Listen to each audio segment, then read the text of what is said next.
কি রান্না করেছো? একটা সুন্দর ফ্রেগনেন্স পাচ্ছি। আজকে রান্না করেছি তোর দিদুন বাড়ি, যে কাটোয়ার বাড়ি, সেখানকারই একটা স্পেশাল মেনু। আমার তখন বিয়ে হয়নি, তো এই রান্নাটা সবাই গ্রামের দিকে বেশিরভাগ খেয়ে থাকে। তো এই যে স্পেশাল হচ্ছে আজকে কলার পাতায় ভোলা মাছ পাতুরি। এর মধ্যে পেঁয়াজ কলি আছে, বেগুন আছে আর আলু আছে। আমার যখন তোর দিদুনের হাতের এই পাতুরি দারুণ খেতে লাগে। তো এখন আর তো সেটা নেই কপালে, যাই হোক নিজেকেই করে খেতে হবে। তো আমি ভীষণ পছন্দ করি। যাই হোক তুই ভালোবাসিস তো খেতে? হ্যাঁ। আর এই যে কালকে রাতে বাঁধাকপির ঘন্ট আর শাক ভাজা একটু রয়েছে। আর এই যে তুই তো কালকে রাতে ডিম করেছিলাম, তো ডিমটা রয়েছে, যদি খাবি খাবি, তাহলে রাতে খাবি রাতে খাবি। এই আর কোনো কিছু রান্না বান্না করিনি বাবা, অত পারা যায় না।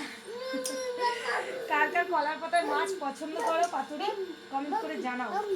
ও কি বলছে? ও দুষ্টু, ওর খাওয়া হয়ে গেছে। তোমার খাওয়া হয়ে গেছে? বলে খেয়েছো তুমি? হাত দাও। তুমি খেয়েছো?